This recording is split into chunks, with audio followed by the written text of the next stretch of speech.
Geography book 1 में chapter number 3 है आज, पॉपुलेशन कंपोजिशन। ठीक है, इसी टॉपिक में हम पॉपुलेशन कंपोजिशन को समझेंगे, उसके बाद सेक्स कंपोजिशन को समझेंगे। तो ये दो टॉपिक्स लेकर के हम इस लेक्चर में चल रहे हैं। सबसे पहले पॉपुलेशन कंपोजिशन। पॉपुलेशन इस वर्ड को सुनते ही हमारे दिमाग में एक इमेज बनती है, लोगों की भीड़, काफी बड़ी क्राउड, जहां पर औरतें, बच्चे, बूढ़े, जवान, पढ़े लिखे, अनपढ़, सभी लोग, उनका जो टोटल ग्रुपिंग है, जो टोटल काउंटिंग है उनकी, हम उसको पॉपुलेशन कहते हैं। मैं यहाँ पर सिर्फ लोगों की बात इसलिए कर रहा हूँ बिकॉज हम लास्ट चैप्टर से ही सिर्फ ह्यूमन पॉपुलेशन को पढ़ रहे हैं। ठीक है, तो इसलिए हम सिर्फ ह्यूमंस की बात कर रहे हैं। ठीक है, तो पॉपुलेशन कंपोजिशन में क्या क्या इंक्लूड होता है, ध्यान दो। पॉपुलेशन में क्या क्या चीजें आती हैं, उसमें औरतें भी आती हैं, उसमें मर्द भी आते हैं, उसमें बच्चे भी आएंगे, बूढ़े भी आएंगे, जवान भी आएंगे, सभी को टोटल मिलाकर के हम पॉपुलेशन कहते हैं। तो पॉपुलेशन को अगर क्लासिफाई करना हो या इसको हमने डिस्टिंग्विश करना हो पॉपुलेशन को, कि अलग अलग करेंगे, इसको सेपरेट करेंगे, तो किस किस बेसिस पर कर सकते हैं। तो ध्यान रखना, पॉपुलेशन को डिस्टिंग्विश करने का या फिर क्लासिफाई करने के बहुत सारे तरीके हैं। हम एज के बेसिस पर कर सकते हैं। भैया एज के कुछ पैरामीटर्स बना दो कि बूढ़े लोगों को अलग कर दो, जवानों को अलग कर दो, बच्चों को अलग कर दो, इस तरह से क्लासिफिकेशन हो जाएगी पॉपुलेशन की। ठीक है, अगर नहीं तो फिर सेक्स के बेसिस पर कर सकते हैं कि महिलाओं को और पुरुषों को अलग कर दें।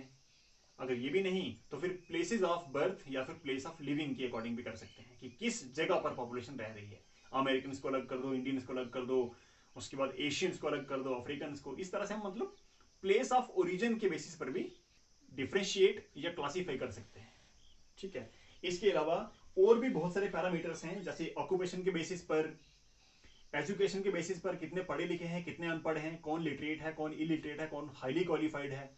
ठीक है, उसके अलावा लाइफ एक्सपेक्टेंसी के बेसिस पर भी पॉपुलेशन को क्लासिफाई किया जा सकता है। मतलब किस देश के या किस रीजन के लोगों की लाइफ एक्सपेक्टेंसी कितनी है। अगर आपने लास्ट लेक्चर देखा होगा या पढ़ा होगा तो आपको पता होगा कि किसी भी कंट्री में जो लोग हैं उनकी एवरेज उम्र कितनी होती है, उस एवरेज एज को लाइफ एक्सपेक्टेंसी कहा जाता है। ठीक है, एक आइडिया, एक एस्टिमेट लगाया जाता है कि इस कंट्री के लोगों की उम्र कितने साल तक होती है, उस एवरेज एज को लाइफ एक्सपेक्टेंसी बोला जाता है। तो इसके बेसिस पर भी हम पॉपुलेशन को क्लासिफाई कर सकते हैं। तो ये थी बात पॉपुलेशन के कंपोजिशन की या क्लासिफिकेशन की। ठीक है, हमारा जो फर्स्ट टॉपिक है दैट इज सेक्स कंपोजिशन। ठीक है, सेक्स कंपोजिशन क्या है, ध्यान देना। जब हम पॉपुलेशन को दो बेसिस पर डिवाइड करते हैं, मेल एंड फीमेल बेसिस पर, ठीक है, यानी पॉपुलेशन के टोटल लोग हैं उनको पुरुष और महिलाओं के तौर पर, इस बेसिस पर जब हम उनको डिवाइड कर देते हैं, महिलाओं को अलग, पुरुषों को अलग, इस डिवीजन को कहते हैं सेक्स कंपोजिशन। ठीक है, कि किसी भी कंट्री की पॉपुलेशन में कितने मेल्स हैं और कितनी फीमेल्स हैं, जो ये डिवीजन है सेक्स के बेसिस पर, this division is known as sex composition.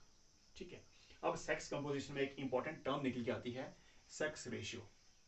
ये सेक्स रेशियो क्या है, किसी भी कंट्री की पॉपुलेशन में जब हम मेल्स को काउंट करते हैं तो उतने मेल्स के साथ कितनी फीमेल्स का जन्म होता है, इस कंपैरेटिव स्टडी को या फिर कंपैरिजन को हम सेक्स रेशियो कहते हैं। कि अगर 100 पुरुषों का जन्म हो रहा है तो 100 पुरुषों के साथ कितनी महिलाओं का जन्म हो रहा है, इसको हम सेक्स रेशियो कहते हैं।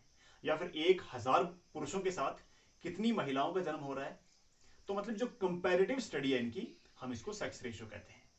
इस सेक्स रेशियो से हमें किसी भी कंट्री की, किसी भी रीजन की जो महिलाएं हैं, जो विमेन हैं, हमें उनके सोशल स्टेटस का पता लगता है, वो कितनी उनको इक्वालिटी मिलती है, उनका लाइफ स्टैंडर्ड कितना अच्छा है, हमें इस चीज का एक इंडिकेशन मिलता है सेक्स रेशियो से।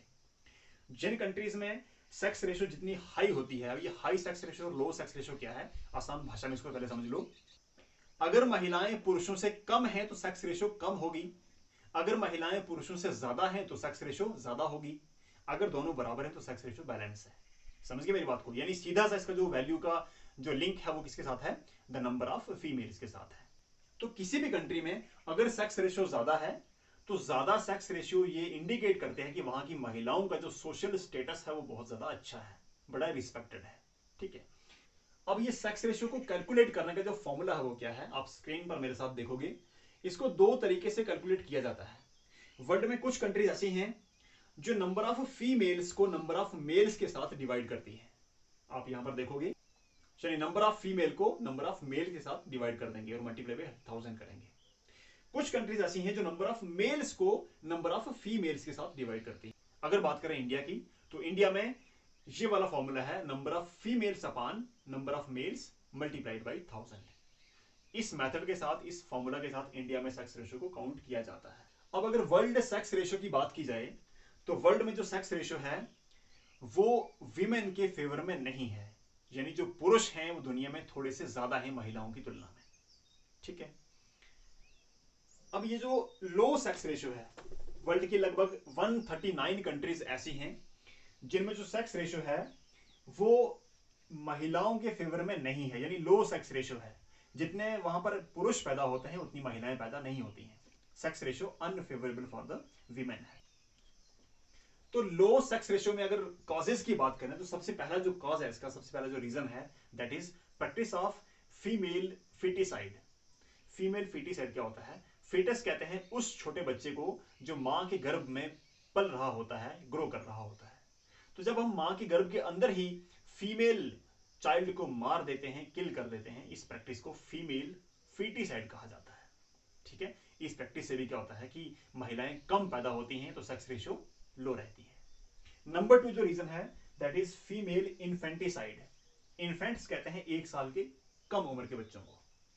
फीमेल इन्फेंटिसाइड क्या होता है? बहुत सारे लोग ऐसा करते हैं कि जन्म के बाद 1 साल के अंदर अंदर फीमेल चाइल्ड को वो मार देते हैं किसी न किसी तरीके से। तो ये जो एक शर्मनाक प्रैक्टिस है हमारी, इस प्रैक्टिस को फीमेल इन्फेंटिसाइड बोला जाता है। इससे भी जो महिलाएं हैं उनकी संख्या घटती रहती है। तो ये भी एक कारण है लो सेक्स रेशियो का। Number 3, domestic violence. बहुत सारी सोसाइटीज, बहुत सारी कंट्रीज, बहुत सारे घर ऐसे होते हैं, फैमिलीज ऐसी होती हैं जहां पर महिलाओं के साथ बहुत ज्यादा डिस्क्रिमिनेशन, अत्याचार किया जाता है, जिसके कारण बहुत सारी महिलाएं सुसाइड कर लेती हैं, मर जाती हैं। तो उनकी संख्या इस तरह से भी कम होती रहती है। ठीक है। एक और जो फैक्टर इसमें इंक्लूड किया जाता है कि जो सेलेक्टिव माइग्रेशन है, किसी किसी कंट्री में या किसी किसी जगह से क्या होता है, सेलेक्टिव माइग्रेशन होती है। कुछ पार्टिकुलर सेक्स के जो लोग हैं वो बाहर निकल जाते हैं, या तो पुरुष माइग्रेट करके बाहर चले जाते हैं या फिर महिलाएं माइग्रेट करके बाहर चली जाती हैं। ठीक है। तो जब सेलेक्टिव माइग्रेशन होती है उससे भी सेक्स रेशियो डिस्टर्ब होती है। तो ये भी इसका कारण है। अब अगर वर्ल्ड सेक्स रेशियो की बात करें, तो 100 महिलाओं के साथ 102 पुरुषों का जन्म होता है। मतलब जो 2 पुरुष हैं वो महिलाओं से ज्यादा हैं। मतलब जो सेक्स रेशियो है वो महिलाओं के फेवर में नहीं है वर्ल्ड के अंदर। अगर कंट्रीज की बात करें, तो सबसे जो हाईएस्ट सेक्स रेशियो है, हाईएस्ट सेक्स रेशियो का मतलब जहां पर महिलाएं पुरुषों से ज्यादा हैं, तो उसमें नाम आता है, यूरोप में एक कंट्री है, इसका नाम है लैटविया। आप यहां मैप पर इसको देखोगे। ठीक है। लैटविया जो कंट्री है, इसकी सेक्स रेशियो हमारी एनसीईआरटी की बुक के अकॉर्डिंग सबसे ज्यादा है वर्ल्ड में। ठीक है। तो लैटविया की सेक्स रेशियो सबसे ज्यादा। वहीं लोवेस्ट की बात करें तो जो कतर, जो मिडिल ईस्ट में एक इस्लामिक कंट्री है, तो कतर की सेक्स रेशियो दुनिया में सबसे कम है। और लास्ट में यूनाइटेड नेशंस के अकॉर्डिंग वर्ल्ड में 139 कंट्रीज ऐसी हैं जिनमें जो सेक्स रेशियो है वो महिलाओं के फेवर में नहीं है, यानी उनकी सेक्स रेशियो लो है। और वहीं पर 72 कंट्रीज ऐसी हैं जिनकी सेक्स रेशियो वुमेन के फेवर में है, यानी हाई सेक्स रेशियो वाली कंट्रीज 72 हैं। अगर अपने एशिया कॉन्टिनेंट की बात कर लें, तो एशिया कॉन्टिनेंट, पूरे कॉन्टिनेंट की जो सेक्स रेशियो है वो लो है, यानी कम सेक्स रेशियो है। महिलाओं की संख्या पुरुषों की संख्या से कम रहती है। यहाँ पर इंडिया, चाइना, पाकिस्तान, उसके बाद बांग्लादेश, इन कंट्रीज की बात करें, सऊदी अरब को इंक्लूड कर लो, इन सभी कंट्रीज में जो सेक्स रेशियो है वो लो है, कम सेक्स रेशियो है। वहीं पर अगर यूरोप कॉन्टिनेंट की बात करें, तो वहां की सेक्स रेशियो महिलाओं के फेवर में है। अब इसके पीछे वजह क्या क्या है? पहली बात तो वहां पर जो वुमेन का सोशल स्टेटस है वो काफी अच्छा है, बहुत अच्छा सोशल स्टेटस है, एकदम इक्वली और रिस्पेक्टफुली महिलाओं को वहां पर ट्रीट किया जाता है। यही एक अच्छा इंडिकेशन है कि वहां की जो सेक्स रेशियो है वो महिलाओं के फेवर में है। और दूसरा जो पॉसिबल रीजन इसका ये है कि यूरोप, मेनली जो वेस्टर्न यूरोप है, इंग्लैंड, यूनाइटेड किंगडम, स्कॉटलैंड, पुर्तगाल, स्पेन, अगर इस रीजन की बात की जाए, तो यहां से मैक्सिमम जो मेल पॉपुलेशन थी वो वर्ल्ड के डिफरेंट कंट्रीज में, डिफरेंट पार्ट्स में माइग्रेट कर गई थी पास्ट में।